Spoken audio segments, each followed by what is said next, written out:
Bad enough. Yeah. I mean, I think that we should start every show with Nick if you want it bad enough. I'm excited. Live from the in-laws. We got 4 people on the show, so hopefully I can shut the fuck up for once. And I get to do this twice in one day. If you didn't tune in yesterday, we had a special Thursday episode with a Media Mogul. And a person who's doing, comics and amazing things in the NFT space. And I couldn't decide what to do, really. I couldn't decide, what we needed to name the show yesterday for Jeb.io. But we don't have an intro for Media Moguls. So we had to play the NFT Game Day. And this might be the first time ever that we do it back to back. I feel...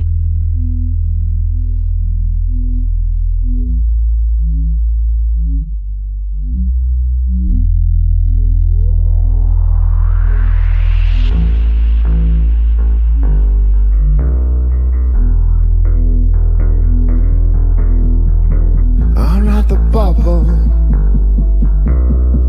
I'm not the bubble.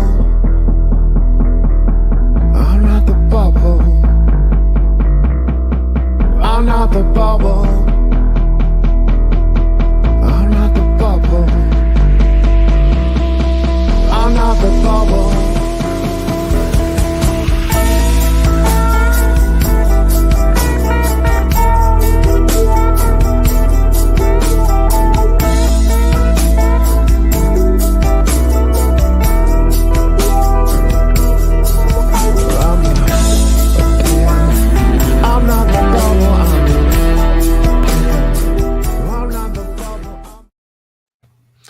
Now I'm going to start talking to my good friend Corey, because I think this is always interesting. Every time we play this intro, I love it, right? Like I love the intro, but like I know it kind of off by heart. So I don't really watch the screen anymore. I watch people in the bottom panel.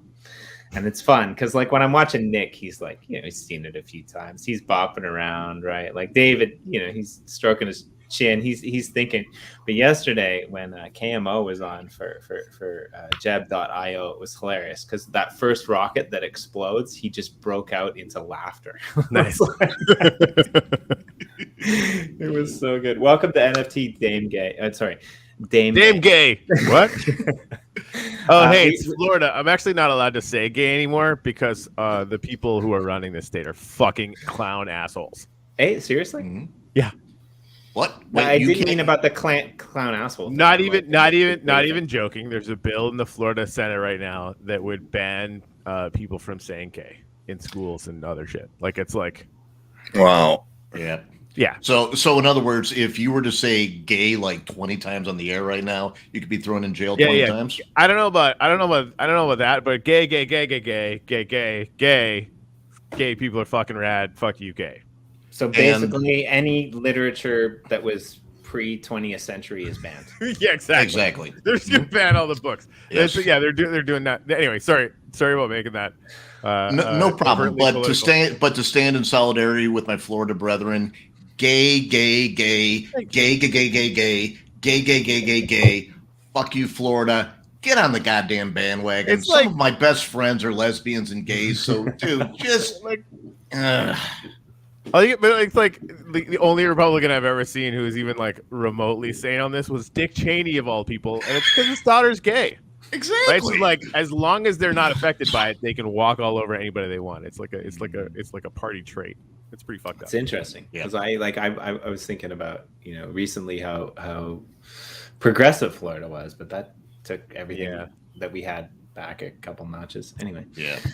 So internets. And well, see, the thing is that this is actually kind of believe it or not, it's kind of a good segue into the mission of EverSmart Labs and EverSmart City, because we are with the advent of this city itself, we're treating everybody as a human being here. It doesn't matter if you are straight, doesn't matter if you're gay, married, Muslim, black, white, green, fuchsia, polka dotted, whatever. I love how by naming all of those people, you just hit on every bad stereotype in the world. But anyway, go ahead. It's funny because I started immediately if envisioning all of the chicks that Kirk from Star Trek fucked. Exactly. Like the second you went fuchsia, I'm like, oh yeah, that one alien chick from. Yeah, you all have a place not only in EverSmart Labs and in EverSmart City. You have a place in the entire economy that we're creating. It's because of the fact that we have this resource-based economy that makes this just a wonderful project to be part of. And I'm going to go ahead and let the man, the myth, the legend, the most beautiful man in the entire world, next to Corey and Jimmy, go ahead and discuss that resource-based economy for those of you that may have missed it, because this is a big part of today's drop. I mean, you are looking very nice in that light there today, David. I was going to say, everyone qualifies for a branded T-shirt. It doesn't matter who you are. And Nick is proving that right now. Exactly. I didn't even notice the branded T-shirt until you threw that out there. Nice one. It's the precursor to our merch store that will launch one of these days. I don't know. I mean, it's all right. I think that one button needs to be undone, but it's just me. I would, but I'd drive you too crazy, Jimmy, and I don't want to incur the wrath of your wife. Got to show a little more gray chest hair, right? That's sexy, right? I think. Oh, way too sexy. Let's just decide yes on that. So if you don't know who EverSmart Labs is, we did a show, I guess, about a month ago, Corey, where we introduced what these guys are doing, and they're looking into sustainable energy, smart technologies, utilizing NFTs as segues towards inner city economies on a grand scale level. So if you haven't checked into that episode, that might get you partially up to speed. And now I'll pass the mic over to you, David. Plus affordable housing, that hasn't made some of our narrative in interviews sometimes, but it's a big problem all over the country for sure, and especially in the pilot city. Yep, Maricopa County, that is where Phoenix is in Arizona, and that is the fastest growing area in the US, based on all the stats that we've seen. It's definitely in the top 3 or so. So this is the pilot city. Yes. And so the pilot city is already a city. No, it's not built yet. Okay. Yeah, not built yet. Yeah. So maybe you can dive into that and like how this is gonna come about, because I'm kind of curious about that, right? Yeah, it's probably gonna be, we're shooting for the end of 2023 to be complete, but it's a very unique building process, right? Because we're using shipping containers and modulars in some parts, because we have 200 resident units and then we have 100 units for rent. And all that stuff is built off site, right, in a manufacturing facility. So they're pretty much done when they're kind of dropped in place on the land, right? Now, are the shipping containers, are they?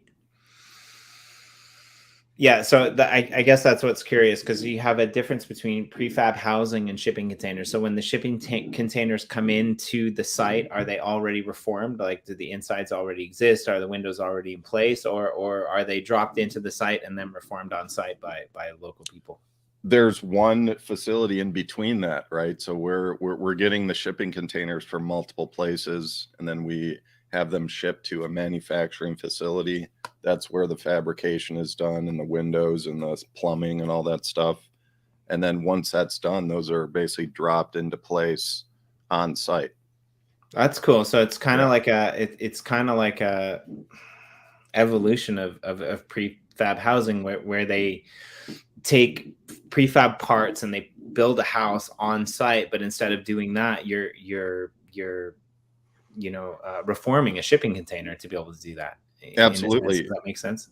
It does. And it's just, I mean, there's there's a place right across the street for me it's a new apartment complex, traditional, sticks and nails, and That's been going for about 2 years, and it's very close to opening, but that's how long it took to build the entire development, right? And it's just, yeah, I mean, we're getting away from that, and there's a lot of use cases of it outside of just smart communities and, you know, apartment complexes. Is, you know, the containers have been used for, you know, setting up quick hospitals, you know, and, you know, refugee centers and all over the world, right? Where there's been some type of catastrophe or something. You know, small communities and shelters have been put together in weeks, right? And so, yeah. I'm a big fan. Like, I'm not trying, like sometimes when like I say these types of things, people get like weirded out because they think I'm just making fun of them. But like, I actually read a whole book on like shipping container houses and businesses, like it's right, like really huge, amazing if huge you don't know about it, right? Yeah. Sorry, go ahead, Corey. Yeah, no, that like we've done a bunch of research on tiny homes, and container homes ultimately end up, you know, coming into the mix, and you can just do amazing things with them, you know, pretty easily. So that's good to hear. So Maricopa is the, you know, the pilot city is where you're going to start. Like, do you guys have the land picked out, or like what phase are you guys at now in sort of the production or planning phases, or like where are you guys at right now in your timeline? Yeah, we're the land plot is not closed. So the other problem here is the real estate boom happening at the same time. So EverSmart City is completing its seed round right now, and, you know, a portion of that will be to close the land. But when new land opens up in the area, it's sometimes goes in like a couple days, like gets picked up in a couple days. I think Jimmy's frozen. I don't know, but maybe he's just he's very frozen. seriously listening. That too. But yeah, so we have to pull the trigger like at the last second. It's kind of crazy what's happening. Like, people, just like with NFTs, people are like flipping like 50-acre plots of land, right? Oh, it makes sense. Yeah. I mean, that's been the real game for a long time. And I'm so sympathetic to, you know, because we've been, you're looking at, you know, Airbnbs and a bunch of different things, and like, yeah, I definitely want to, you know, get a little nibble into real estate because I've never been in that space before. And just looking at how overheated the market is, and like, just now is not the time. Like, you don't buy Bitcoin at 60 grand. Right. You know, unless you want to sit around and wait for 5 or 6 years for it to go up, right? So yeah, like, is that something sort of that's on your mind, thinking in terms of, you know, hopefully the balloon bursts a little bit and then you might be able to pick something up on sale? We're in a unique category though, because we're gonna end up getting like an opportunity zone plot, right? So that's kind of its own animal in terms of a real estate operation, where, you know, we're partnering with different organizations to kind of you know, get that part done. But the land, just to finish on the land flipping, like, you know, people are buying like a $5 million plot of land and then selling it for 5.5 in a month. Mm-hmm. And it because it's going up that fast. So it's like, yeah, once you're kind of shopping around and ready to pull the trigger, I mean, you got to have the money like in the bank ready to send it over right there. Makes sense. Yeah. So I kind of cut out there for a minute, so I apologize. But is this the segue I've been waiting oh yeah, for? there's Sophia.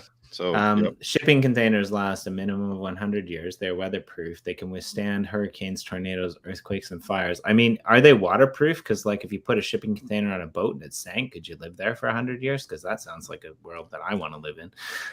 Well, I mean, you got to get air in there somehow, right? If it's underwater, but yeah, they're incredibly durable, right? And we've seen a lot of developments using the containers for schools and stuff. And there was a school in California that was built out of shipping containers, and there was one of those fires, you know, one of those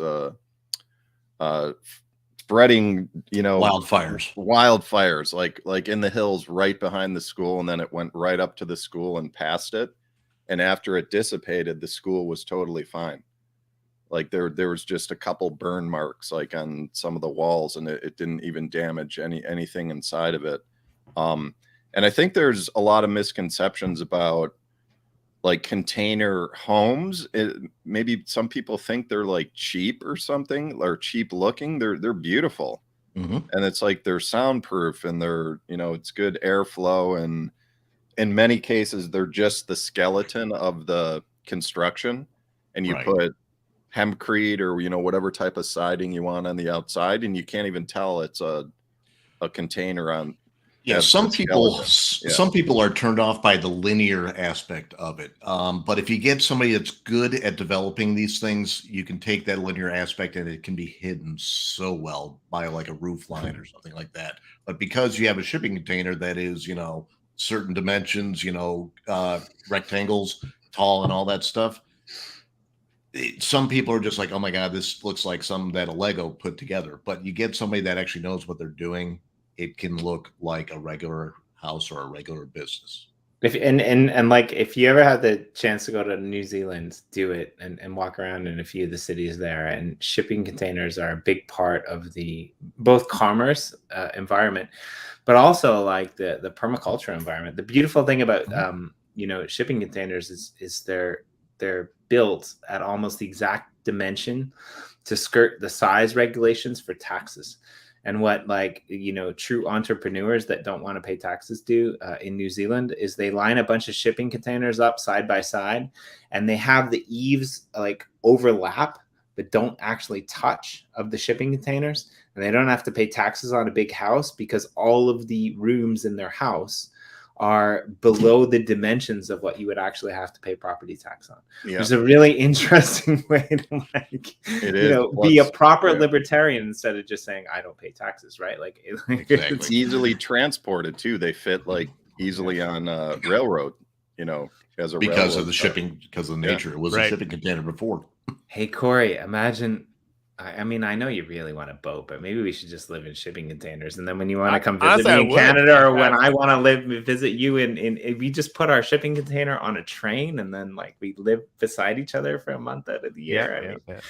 We can show up in EverSmart City. Like, are there still would be more efficient, but I do like, well, and this might be the thing too, where having them for rent or owning them, like the I think the market for Airbnb and tiny homes, especially in the kind of development that you guys are planning, that is designed around being a circular economy, energy, and otherwise, I think you guys could end up getting some really good value just through that as well, right?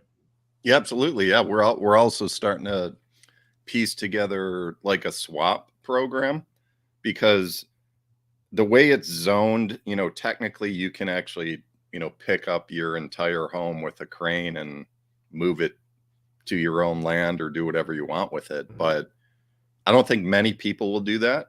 But if there's like 10 cities in the US and they're all, EverSmart cities, we'll have a swap program if someone wants to move to Atlanta or Austin or Seattle or LA, and then there's a request from one of those cities to move to Arizona, you can swap homes. So this is interesting, because I wanted to ask two things. So the first thing that I wanted to ask is like, how big are these houses? Because the book that I read has like multiple shipping containers that kind of like form into one house, which is really cool.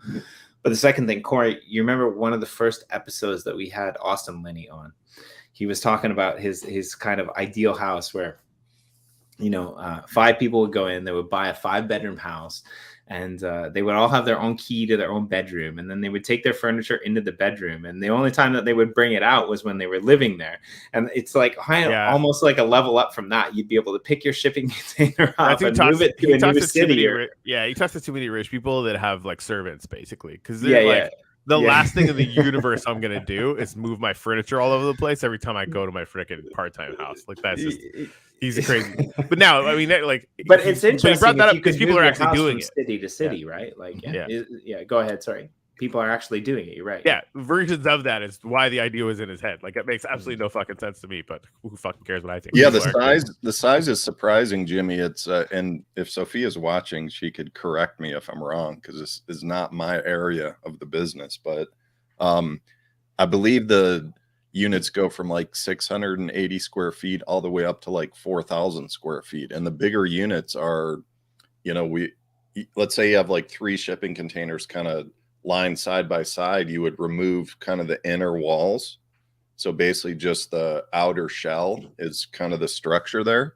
So yeah, they get pretty big because, this is a mixed use, commercial mixed use. So the first floor of the entire community are all small businesses.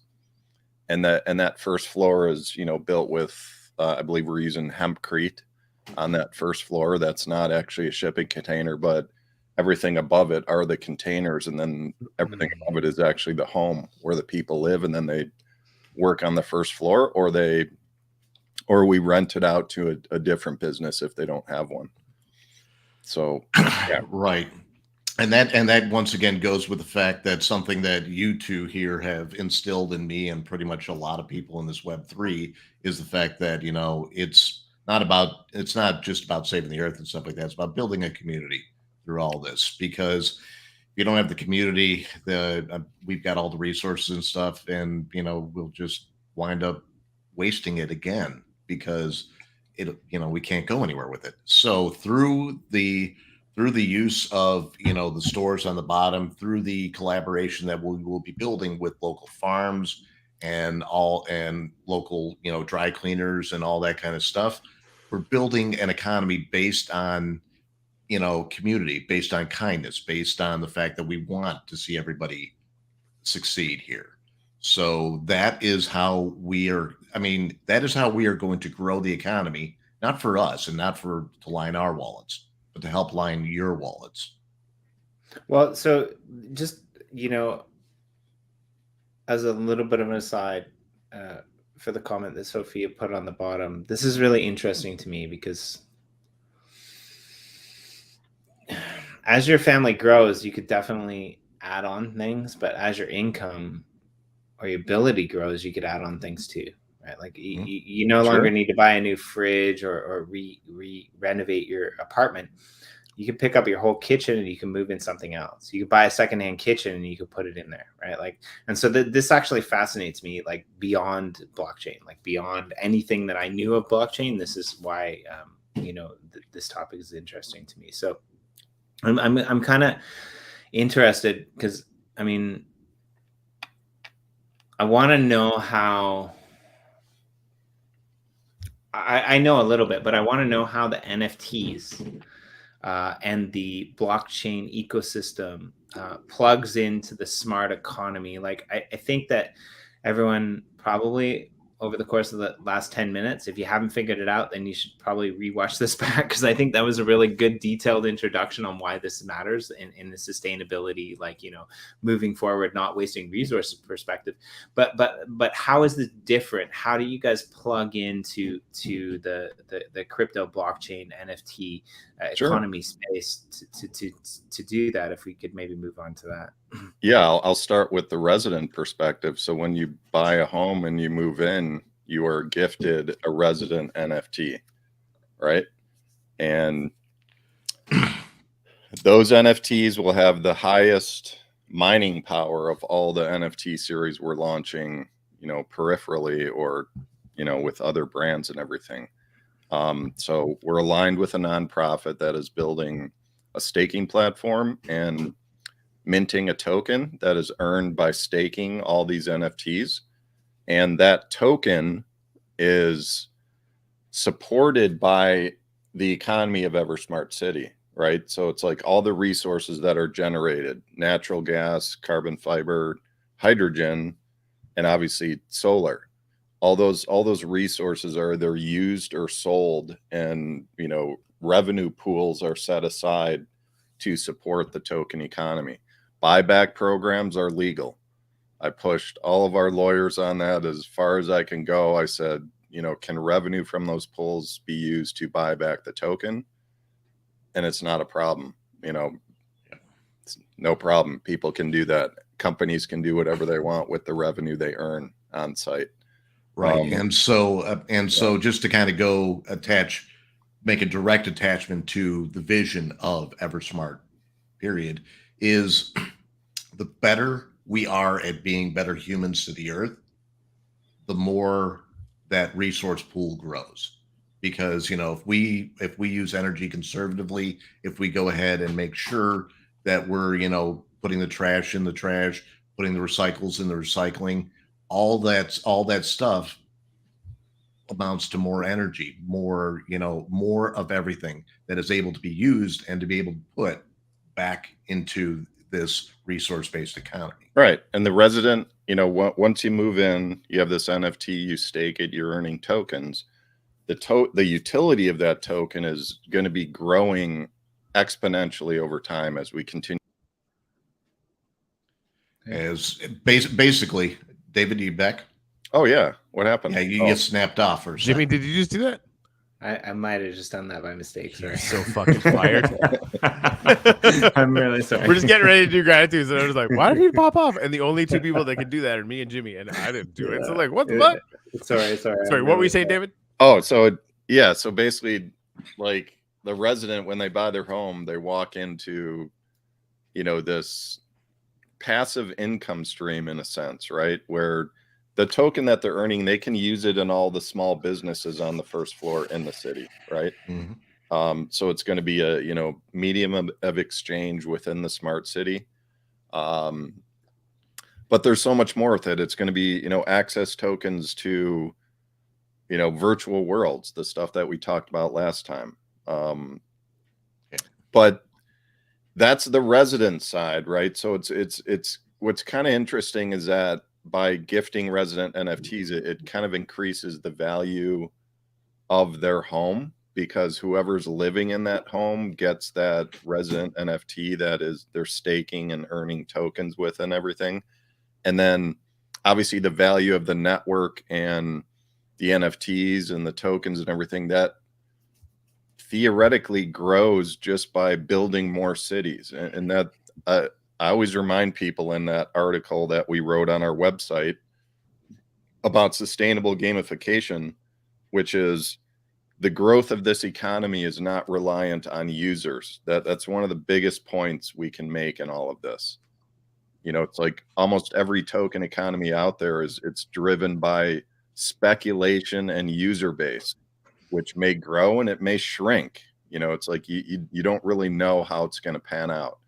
And if users are not rushing to an application and it's not flourishing and it's not getting liquidity and attention and all that stuff, it becomes unsustainable, right? So that it's just a fact. It's not like an opinion of whether one thing is good or bad. It's just a fact. That's what almost every token economy is built. You know what the most unsustainable economy in the world is? The US dollar. Shit coins. Shit coins. Yeah. But it's really interesting. Let's talk about shit coins. But it's really interesting because this is the thing. Like we look at economies that are supply and demand, right? And what I envision for what you guys are making is really interesting to me, because what I could see happening is an economy where there's personal resources that are locked up in terms of your house or your own property, but then there's communal resources that are happening in terms of energy and solar and all of these other things that, depending upon where your place in the community is where your token value in that community lies, and where that token value in that community lies is where the percentage of your revenue or upkeep plays into the whole city. Am I wrong to kind of say that? No, it's that and so much more. I mean, it's that plus, like what I was just saying, when we build our second city, the resource pool doubles essentially if it's the same size. Right. Excuse me.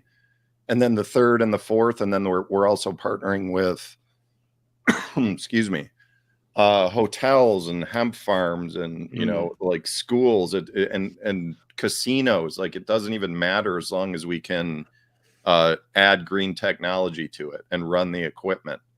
So, and then it so just keeps. yeah. So I like it because Corey and I are doing the show on Crypto Rider now called EOS Rider, where we're diving into Yeah. EOS again. And I think that Corey, we should do a flashback episode on the EOS gambling days, because I think that would be really funny.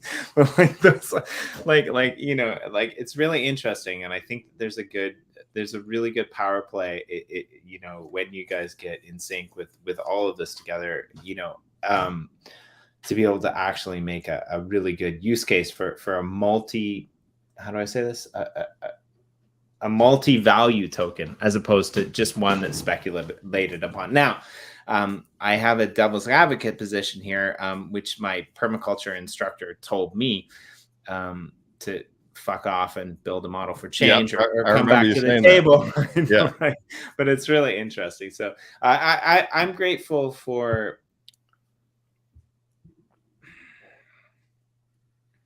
I'm grateful for a push for change today. You know, listening to especially Nick as well, but especially David talk. Like I'm grateful for the push for change, for positive change, if it'll fit.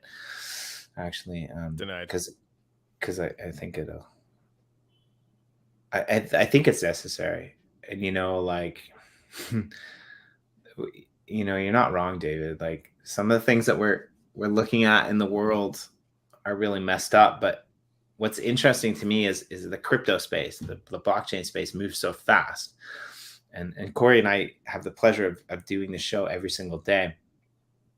But I've been thinking about shitcoins a lot recently. And it's like a really fast track mechanism of everything that has gone wrong with economics in the last like 50 years. It's like, I've thought about it quite a bit too. I'd love to chat about it a little, share some viewpoints. So, but yeah, you guys throw your gratitudes up too. It's really interesting. Are we doing gratitudes right now? We are. I think so. Yeah, I just wanted to get them in before we kept ranting about everything. Nick, you want to go? Let David go first, man. Yeah, I have one. I'm grateful for the potential of growth in Corey's beard. How far can it go? I mean, I'm grateful to witness how far it can go. There's a really weird parallel. Like Corey and I, like, you know, dude, I don't even want to say it. This shit's gonna get weird, man. You know how like women say like sometimes our things are in sync. Like Corey's and I are like out of sync. His beard's long, mine's short. Mine's short, his is long. Like we're totally... all about balance, Jimmy. That's why. We're all about balance. Like, totally, all right. I think that might be the most unique gratitude on the gazillions of gratitudes. All right, Nick. Question is, how the hell do you follow something like that? I don't know. Like I wouldn't wish this on anyone. But I'm gonna make my attempt because I'm me. I am grateful for the worldwide community, because like I said, you know, it's not just the fact that we're going to be building something in the United States and stuff like that, but we're getting people all over the world saying, holy crap, this is something we need. This is something that has to happen. And they're coming. I mean, I get at least 20 DMs a day saying, hey, how can I be part of this program? Hey, what are we doing to grow? Hey, what can I do in the least amount of effort to be able to help this project?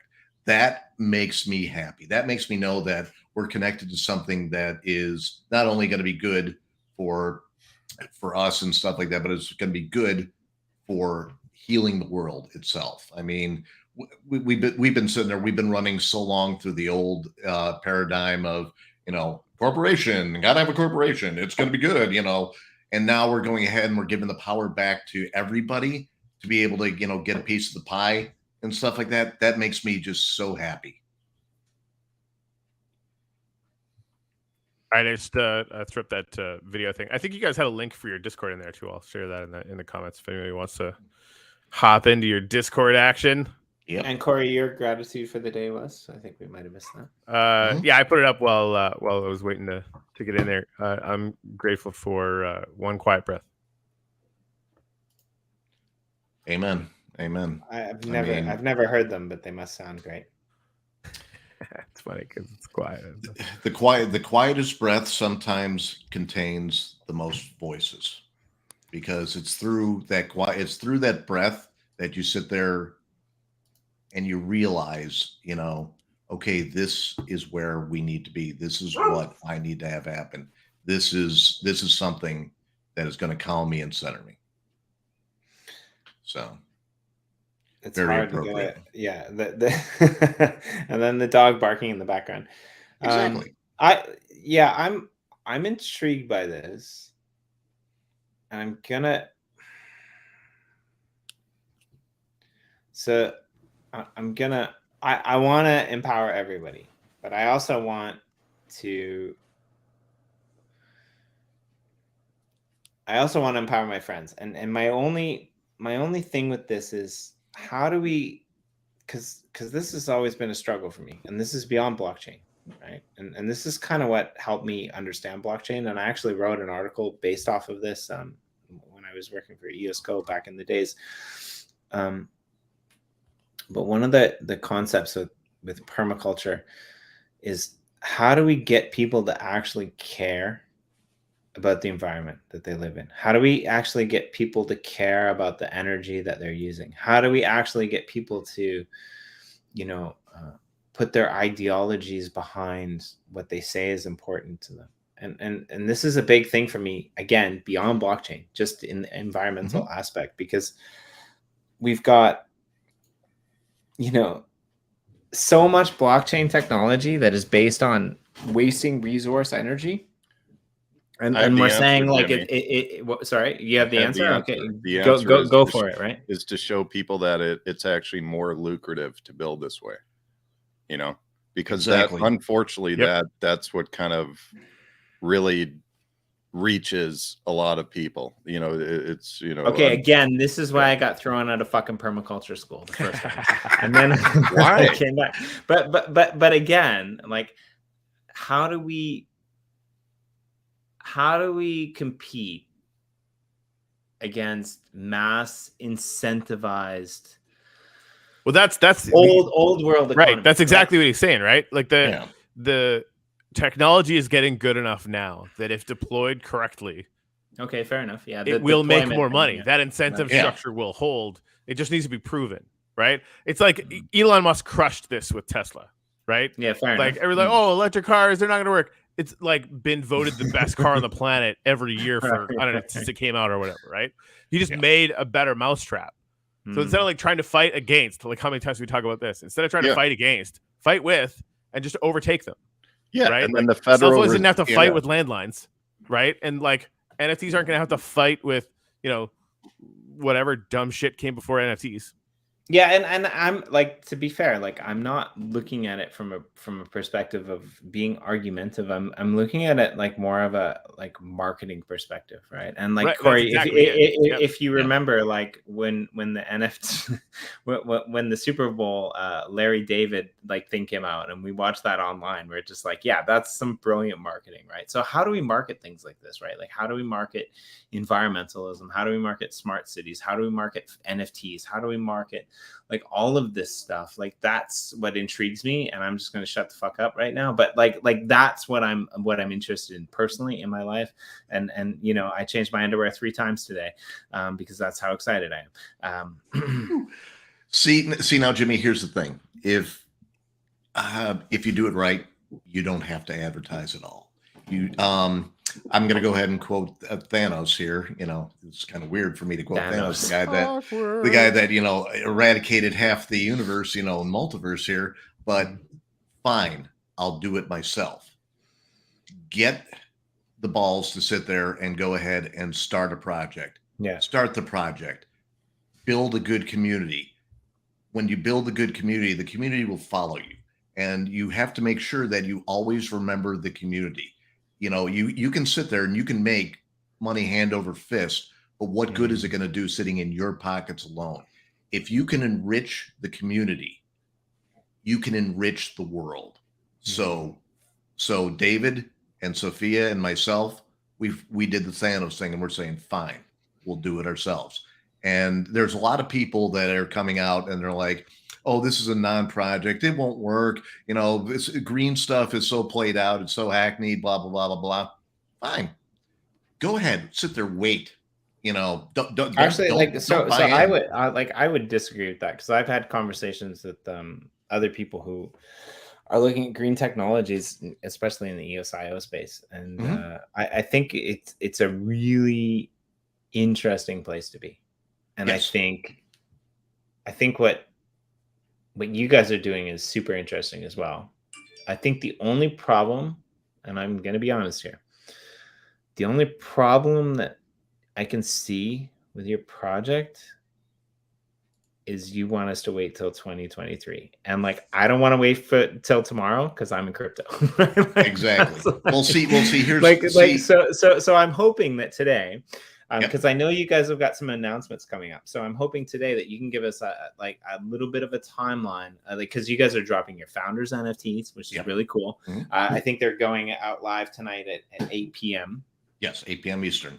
And That's for anybody. That's for anybody that's on the whitelist. To be whitelisted, you have to hold one of the promo NFTs that we dropped. What about 2 weeks, 3 weeks ago, David? Yeah, about a month. Yeah, about a month ago. Yeah. Get one of those, and you're on the whitelist. And what that allows you to do, it allows you to get 20 extra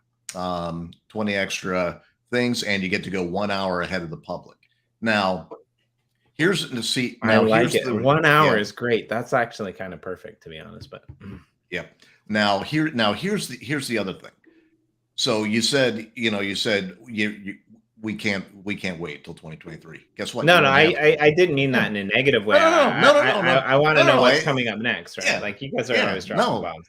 But yeah, I mean, I'm going to go ahead and I'm going to drop a bomb on you right now. So Nick, be careful.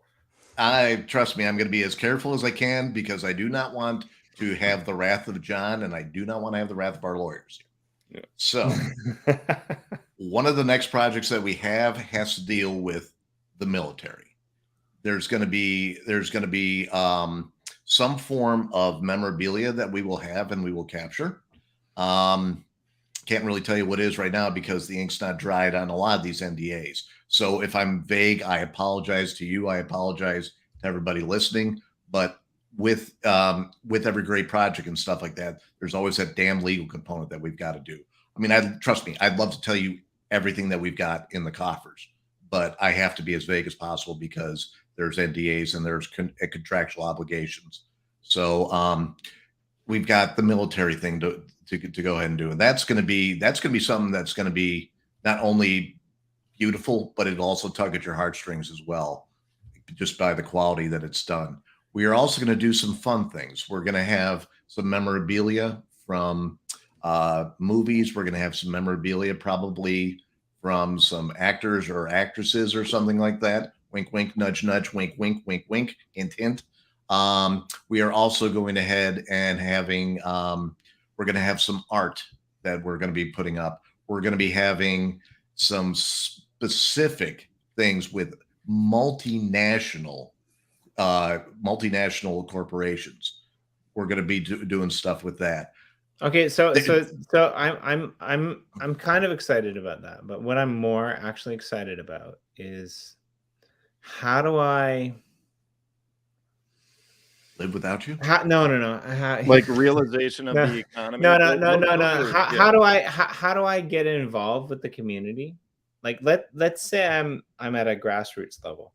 Okay. How do I get involved with the community whereby I could either help with the development of some of these shipping container, like, real life type of things that you're bringing about, or designs, or energy economy. I mean, I don't think 2023 is a bad thing. I mean, it took Elon Musk how long to do what he wanted to do, right? Yeah. But like, I think one of the beauties of crypto and NFTs is like, what you said before, it's about the community. And I think that there is a really good play here for people who are environmentally incentivized and can meet the needs of NFTs. Because I think in the very near future, those things are going to become much more apparent in our society. Right. So, right now, if we're targeting people who are interested in those two things, how could I potentially, get in on the ground floor of what's to come? Because, like, honestly, dude, man, like, if you gave me a tiny home in a shipping container for $10,000, like, I would buy an NFT for that today, right? Like, I'm not gonna fucking turn that down. Like, when are these types of things coming, David? Like, and like Nick, like, how can like communities get involved? I'm kind of interested. So to answer it in the 100,000 foot view, to get involved, ask. We're sitting there. We're in our Discord channel. I'm, sitting there, just cracking wise and stuff like that. But I will always make the connection. If you've got something that you think is going to change our project, we want to know about it. Again, this goes back to the inclusiveness of everybody within this project. It doesn't matter, like I said, male, female, whatever. If you've got something that's going to change the world, we want to be a part of it, and we want to help you nurture it and stuff like that. And we'll get it to you through the partner programs and stuff like that. Yeah. But the easiest way to get in on the grassroots is we have an ambassador program that we're just putting the final touches on right now. But taking it to the streets, man, sit there, preach. Take our NFTs, move them out all over the place. Talk about us, tweet about us, do a YouTube thing on us, have us on shows. The best way that you can help us is what I'm doing right now. Speak, use your words, use your mind, figure out, how am I, this person sitting on the other end of this YouTube channel, going to help make the world a better place through EverSmart Labs, or just through my daily works and stuff like that. Nick, let me expand on that. Well, you know me, I'm the high level guy. You're like the micro guy. So here's something that's cool, Jimmy. I think this will kind of resonate with you. So we're working with a group that they want to build some of these cities in West Africa, right? Sure. And they were they want to get into tokenization and NFTs, and like they understand everything that we're doing. And what really kind of knocked them on their ass with glory and excitement was talking about the resident NFTs. I'm like, okay, so you got to look at the differences in the value of the currencies in different countries. So I said, in Arizona, residents are getting gifted an NFT and then they're earning tokens every month. This is not a projection, but let's say they earn $100 US per month in their mining revenue from their NFT. That $100 is worth about $2,500 to someone in West Africa. We are not going to lower the mining power of the NFTs for the development in Africa. So like a third world country, that's actually going to benefit them more. They're good because they're going to earn the same resident NFT and they're going to have the same mining power, but it's going to make a bigger financial impact on people in those countries than it would in a city in the US because of the difference in, value of currency of certain countries, right? Exactly. So it actually now, like for anyone out there listening, Nick knows this, and I think David has probably figured it out as well. I'm not actually being overly critical about this. I'm actually, I never ask these many questions because I'm actually quite intrigued by this because I've got some experience in these things. So now my question is, this is really interesting to me. So the token economy that you guys are thinking about implementing, the value of that token will come from the resources that are implemented across all smart cities. Is that the idea? So you've got one in West Africa, you got one in Australia, you got one in Japan, and you've got one in in the US, and all of these smart cities will have a collective token value that will be dispersed across them all. Yes. And it's not just the smart cities, it's like a hotel. If we anybody that utilizes our technology. So the idea, the goal to get to where you guys want to go is kind of like a this is a really bad analogy, but it's kind of like a timeshare economy in a way, where you're correlating various economies from various parts of the world, and you're bringing them all together, and there's various selling points for various countries, and those resources might be transferable, but they might not. And does that I didn't sell that very well, but does that kind of make sense what I'm trying to say? Maybe David, you can explain that a little bit better. Pretty close, but it's so much more. It really is so much more. Like and just like Nick said, I hate this part of it where I have like 30 NDAs sitting on my desk, and I can't just like speak freely about all the partnerships. But a lot of the partnerships are not even like real estate based, right? It's more about green technology and natural resources and, alternative energy production, things like that. Just new operations that are increasing the resource pool that is, generated behind this whole project to help support the whole token economy, right? And what I like about the NFT protocol is that it provides more freedom. That's kind of why we shifted to it. Like in the early days of this project, we were just going to mint one token, right, for the project, and but because we're going to have this growing partnership base, it allows us to kind of mint on demand, for each partner as we kind of bring them into the fold. And it allows us a degree of flexibility that we couldn't have just with a plain old token. Yeah. Because, if we had a token and we had a partnership, well, how do we brand that token now to be, relative to the partnership? You can't do it that easily. With an NFT, we just go ahead and we introduce the line for them. Yeah. I haven't been there in a while, but I can't remember exactly how this played out, but Corey, was it only Canada that had carbon credits, or did America have them as well? We had carbon credits too. Yeah. I think so what if carbon credits were an NFT? How different would that have the whole scenario would have looked? That's what I'm kind of thinking in the back of my mind, right? And a couple of our partners tokenized too, like that, having them interchangeable. I think that would make sense. A couple of our partners are in that area. Exactly. It's about, a couple of them are carbon negative developments, right? They're it's really mind-blowing stuff. But anyway, like I like it. If that's where you guys are headed, like it's really interesting for sure. Yeah. It is, but like we're bringing them into the fold of our economy, right? Because it's more powerful that way. Because a lot of projects have been kicking around the notion of like minting a carbon credit token and have themselves be the standard globally.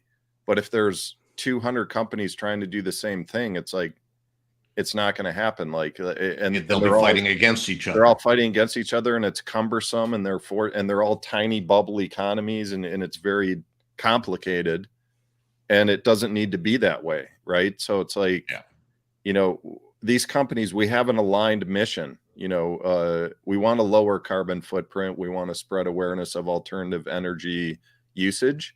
And that's kind of the common ground with all of these partner projects and alliances that we have. That just keeps strengthening the whole economy connected to the NFTs as well. And that's what I want.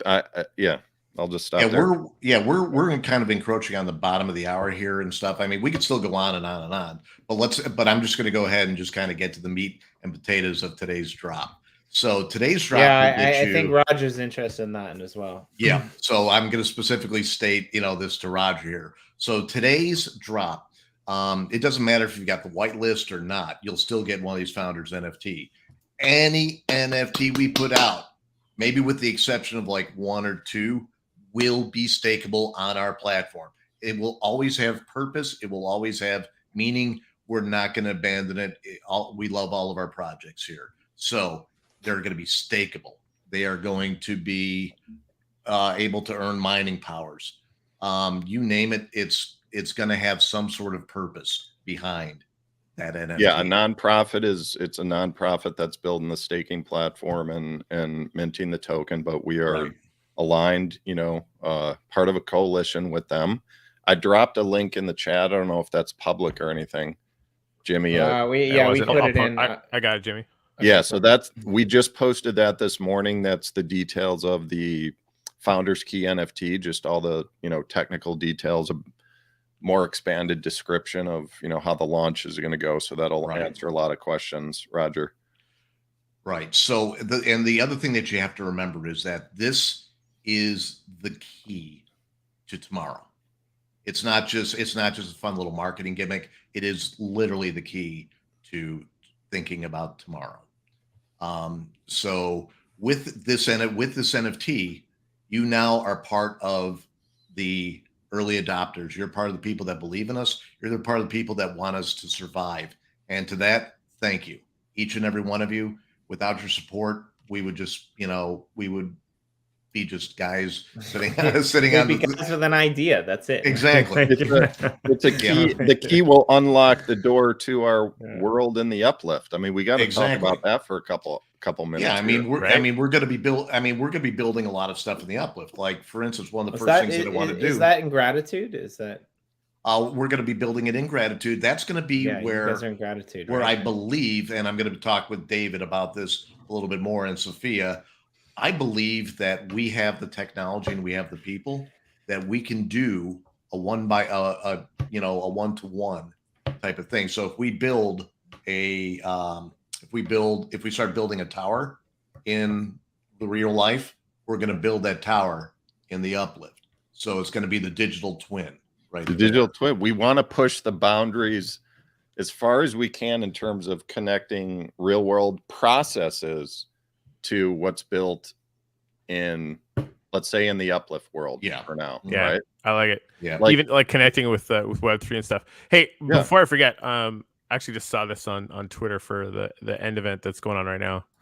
If you guys don't mind, I'm just gonna go ahead real quick. I didn't even know. I don't know who made this, which is fun and entertaining. Boink. Yeah. I haven't seen this. I haven't either. Yeah, until this morning. Oh, this is a good video.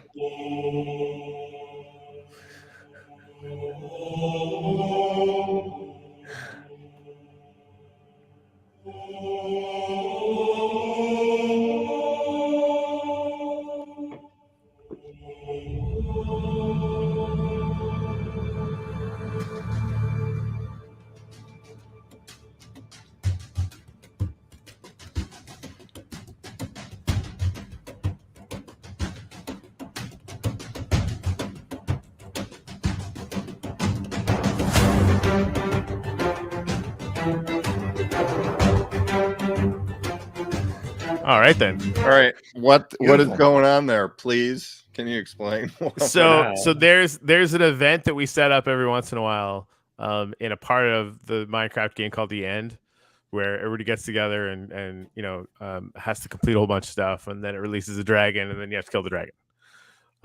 And so that is going on right now. And I think I think that the idea is that the dragon is released on average once every 12 hours or so. Oh, is that okay? 9 to the 16th. So, and I think probably next Monday, maybe Sunday, Monday-ish, depending upon where you are. Our good friend Smiley is actually going to take me into the end on this channel, and we're going to go for some like really fun stuff. So that'll be kind of cool. But yeah. Hey, Corey, how does it work though with like Minecraft, new developments in Minecraft, the company? Like what you just showed us? Do you have the freedom to just basically pull that into the uplift world? Well, that's all part of the game release that's out right now, right? So they basically release the game, and then anybody can make multiplayer servers out of that, which is what we've done, right? Okay. This is gating access and areas of control with the NFTs and stuff. So one of the things that we have to think about all the time is like we can't upgrade, right? There's been I think 3 upgrades to Minecraft, including one really big one, with a lot of improvements that people have been clamoring for us to upgrade. That we're just kind of to rewrite all of our plugins to make it work, right? So like it's sort of like on our list of things to look at, but it's a pretty heavy lift to kind of change everything that we've done to upgrade. But eventually we're going to want to, right? So they keep releasing new stuff all the time, and anybody who's running a multiplayer server can just use that, right? But we're stuck on a few generations older version right now. Right, and you know, to Corey's thing, when I worked down there, I mean, it's you would think, okay, we can just go ahead, take everything, slap it together, and do a tweak here, tweak there. No, because there are so many different moving parts, and because there are so many integral parts, it's not that easy. You can't just go ahead, snap, upgrade like you can with your PCs and stuff like that. This takes time, money, and the effort of some really, really talented individuals, which you all have over there. And my hat is off to you guys daily, with all the innovations that you're doing. Mine too. Sometimes I forget that I work here. There's so many smart people. Exactly. But so one of the things that like I said, we want to go ahead and we want to put a wind turbine in the uplift and have it move and stuff like that, but also have it educational. So you guys have the punch sign, get NFT type of thing. We'll also do something, with that thing where you punch sign and you may get an NFT about wind power, or, within the halls, we'll have pictures of, this is what a wind turbine does. This is how you can do the economy. And as we build our wind turbines, it'll be on that wind turbine property as well as being built in our big thing in Gratitude, because we do have a lot of land and stuff like that. And that's a good thing for me to segue to, because I'm going to make an offer right now. David doesn't know about this. Nervous. Yep. So to anybody within the uplift, or anybody really, if you buy a pack and you tag me at Nick Rules, Corey can put that up there, and you tag EverSmart City, I'm going to give you. I'm going to take a drawing. I'm going to go ahead and put all the names in a hat. I'm going to give you a plot of uplift land. Hello. Wow. Mm-hmm. Yep. I've got a plot of land in Genesis that will be yours. All you got to do is tag me, tag uplift. EverSmart City. And if you want, you can put some neat little hashtag on there too, but I'm going to pick a name and you will get at the end of the sale, which is on the 18th, you will get a plot of uplift land. I promise you. This is a draw. Yeah. Mm-hmm. So one of those people, because when you first said it, I thought every single one. No. Yeah, dude. Oh yeah. Sorry about that. Yeah, one person. One person. Wow, who's this baller coming out here? He's gonna give everyone a plot of Genesis land. Like, I wish I had that kind of money where I could go ahead and just give everybody a plot, because y'all are doing some fantastic stuff here. And one of the things that I've always been a firm believer in is that community helps community. And you guys are doing, a great job, helping us. So we want to go ahead and return that favor. You will always and forever be a friend of EverSmart Labs. I the same goes to you, and I'm really glad that you introduced us to David as well. I mean, I think it's fascinating what you guys as a project are trying to achieve. I mean, there's a lot of projects out there that are creating pixel art that are selling for millions of dollars, and even without NFTs or blockchain, what you guys are embarking upon is a hell of a mission. So adding those two things together isn't the easiest task when you're watching someone sell a really bad drawing of The Simpsons with 5 breasts instead of too, for multi-million-dollar investment over on Ethereum, just because you might have a decent name. And I think like what you guys are doing and the way that you guys are trying to not only change the crypto and blockchain space, but like change the space that we live in. And I mean, Nick and I have had this conversation before, him having, been in Asia, in Japan. It's a different scenario being in America, but I do really think that like as a species, we need to learn this lesson. We need to be more responsible for the way that you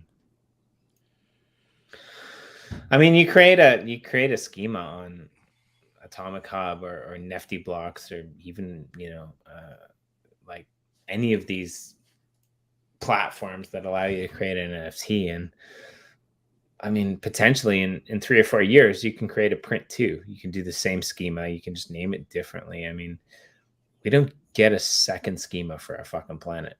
That's really exactly like that's really like where we're at. And so combining those two things together, I think it's just really noble. And I'm always happy to have an update from you guys and an insight from you guys. So yeah, please keep coming back and keeping us informed, and don't take like my questions as like being bad. Like I really want to understand how this works. And I like the fact that every time you guys come on, you give us new and improved ideas. I mean, I didn't know about the whole, I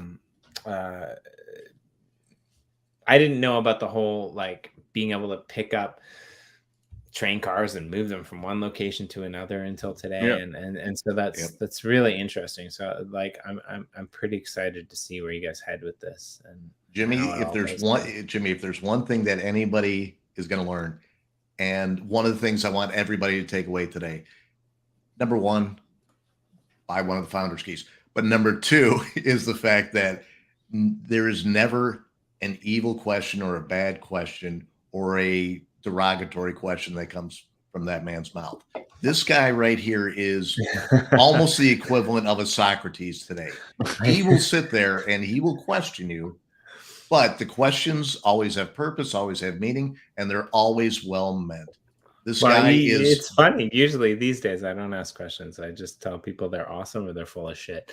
Well, yeah, I mean, and sometimes those people that are full of shit, they deserve to get Jimmy's wrath. I mean, there's just no way around it. And it's not because you're a petty guy or anything like that. It's because you're a learned man and you're like, okay, I know that this is wrong. This is wrong not only for me. This is right. Whenever you go on your ragey rants, which sometimes I love. I mean, there's some of the things that sit there and just, just God, it's like a fine dessert. But it's not coming from a place of pettiness. It's not coming from a place of, well, you hurt me. It's coming from a place of, well, you're going to hurt other people. You're going to hurt everybody else. So fuck you on that one. Have you ever seen a show that I've done by myself and nobody else on screen? Once or twice, yes.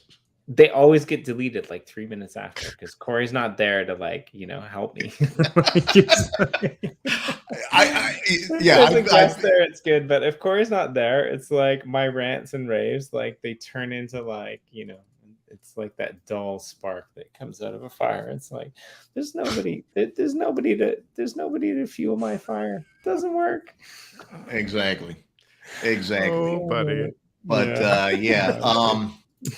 So once again, just to kind of recap, with the tag, when you tag me and EverSmart City, I need to have proof that you bought the Founders Key. So go ahead and slap that picture on in that bad boy, because I also want to go ahead and showcase you. I'll retweet you. I'll make sure that everybody sees that you're part of one of the biggest and best projects in today's crypto space. And like I said, as always, we here at EverSmart Labs, if it wasn't for you guys here at the Uplift and stuff like that, we would have some success, but we wouldn't have the type of success if people like you didn't come before us and help, pave the way for goodness, kindness, and thinking about things in a different means with gratitude in your hearts. So from that aspect, I know myself, I know David, Sophia, Jim McManus, Ted Wilhelm, and pretty much everybody else that's on the team. Thank you for coming, and thank you for helping us stand not only on your shoulders, but besides you, that we can go ahead. And once we build that Hempcrete platform, we're going to pull you up with us, and we're going to do this together, no matter what. Yeah. But- Rock and roll. So just to clarify, right now it's 10 a.m. just after 10 a.m. Eastern Standard Time. So those NFTs will drop in about 10 hours, right? Yep. Yep. Cool. Yeah. Cool. Go get a nap, Jimmy. I gotta work tomorrow, man. Yeah. But you know what else I'm grateful for? I'm grateful that like pretty much all my jobs have finished. I'm grateful that yeah, I don't have to go to work anymore, man. Beautiful. Like that, like other than like my Saturday job where I'm a librarian. Imagine me being a librarian, like a person who talks as much as me being a librarian. That's really interesting. But there's like, you know, people from 50 countries. And I'm also grateful that next week, Corey, you guys go back to like daylight savings time, and I get to go to bed an hour earlier. Yeah. Yeah. Happy to help, I guess. Yeah. Yeah, because you know we have to change the time because we're clearly still an agrarian society that doesn't have light bulbs. Exactly. Please go on a rant. I want to hear this. That's no point. Yeah. I mean, But we're also yeah. using No, the it's imperial funny system 'cause, here. like, It's like we're gonna it's- hold on to the dumbest fuck things as long as we possibly can in the United States. I mean, that's just Exactly. tradition. Yay! Yeah. But the other thing is the sale's not just going to be today. We're running it for the entire week. Why? Because Jimmy's got to sleep, and he needs access to this goodness and stuff like that. So if you don't pick up one today, pick up one tomorrow. If you don't pick up one tomorrow, they'll probably be all sold out. So try Yeah, and see so if we can I get it. actually Yeah. I don't think we touched base on that. How many are there? And There are 9,700 that are for sale. They're for sale for $97 per pack. And each pack is going to have its own unique NFT in it. And the NFTs will have on the NFTs, you will have different billboards on them. Unfortunately, my pictures aren't working today. Otherwise, I'd have it to pull up and show you. But on the NFT, there are billboards. One at the top of the billboard will have this logo right here. And then like there may be another one that has a greenhouse, one that has a EV charger, one that has a farmer's market. And there's a couple more in there. Now, each so one, these are packs, right? When you Packs. open these are them- packs. When And you on open NFT them, how many inside of it. NFTs are in each pack? One One. pack, one. Yep. One Okay. NFT per pack. So the randomized attributes, and then we're after Mhm. the sale, we're doing some blending mechanisms where you can, blend the founder's key with the promo NFT, and then we're going to introduce like new artwork in that process. Yeah. And then there's a scarcity I'm calling it a scarcity mechanism because we don't want to say exactly what this is. That's going to be initiated right after the sale. Yeah. So And is there a timeout, like when the sale goes live, people can buy as many as they want right away, or there's a certain set amount? The whitelisters, they're limited to 20, but they can go in on the public drop and get another 50 more. So And again, what you cap said is 50. before is what you said before is the whitelisters go live 1 hour before. Yes. The regular, Yes. before the. So Moguls. it's 8:00 for the whitelisters, 9 p.m. ish for the public. In case we have to do some tweaks or something like that, we might have to push it back about 5 or 10 minutes. I doubt it because the people over at Nifty Blocks have gone over the logic and stuff with me, and they're just fantastic people. I don't know what I would do without them. And so if we've got to do a quick change, that 10-minute window will be when we have to do that quick change. But and then after tonight, we're going to start some pretty big social campaigns. Oh, yeah. We're going to be, we got a lot going on in the background with different groups of people. They're not in Discord, so you can't see them. They're all just kind of in their own groups. But yeah, we're driving a lot of people to it. 8 p.m. Eastern Standard Time on Friday evening. If you're a whitelister, that's when it goes live, 9 p.m. Eastern Standard Time on a Friday evening. If you're a general public, I mean, before you go to the bar to get your groove on, go and pick up one of those Founders NFTs. Corey, we're going to do it like 2 hours later. So like, you know, after you've struck out 5 times, you can still get one of our cool NFTs. But like, I like the idea. It's good. Yeah. Yep. So here's something, and I'm going to go ahead and I'm going to drop a bomb here. So David, you know, make sure that you got the lawyers on speed dial. Yep. Okay. All right. Hang on one sec. All right. Okay. Go ahead. Through the strategic partnership that we have not one, but we have 2 Oscar-winning effects artists on our team that are going to be designing a lot of. Remember how I was talking about the memorabilia and all that stuff? They're the brains that are behind the designs of those NFTs. They've done stuff with Shrek. They've done stuff with Independence Day. They've done a lot of special effects with some of the stuff that some of the favorite things that we grew up with. And I'm not just talking about kids of the 80s, kids of the 60s and the 70s. I mean, one of them had a lot to do with Luke Skywalker. Oh, careful, Nick. Mhm. Nick. Yeah. Saying too much, man. Well, hey, that's all I'm going with Luke Skywalker, man. He had a lot to do with Luke Skywalker, man. Right. So one of these men built our childhood for us, and for that we'll be forever grateful. And if this guy's been doing it for this long, you know that he's got a lot of secrets tucked up in his sleeve. And this guy is one of the most amazing men to listen to. If I could quit my job and just get paid to listen to this guy talk and tell his stories for the rest of my life, I could probably be a happy man. So the project that we have is staffed with a lot of amazing minds. Yeah. And again, you know, people like Jimmy and people like Corey that sit there and ask the questions. We want all these questions because we've got the minds that can go ahead and we'll put to quote Corey, we'll put the thing and the other thing to make the thing work. And then when the thing works, then it'll all be happy. All right. Nailed it. I mean, that was a direct quote. So, all right, guys, I gotta roll. Thanks for coming on. Looking forward to the drop. Thanks for having us, man. Thanks so much, guys. Yeah, right. and come back next time because like it's super fun, and I'm pretty sure that what's coming next has never ever happened before 3 times in 1 week.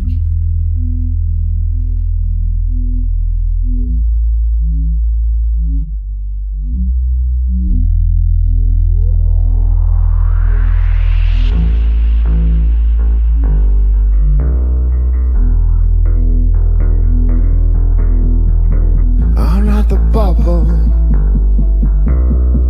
I'm not the bubble. I'm not the bubble. I'm not the bubble. I'm not the bubble. I'm not the bubble.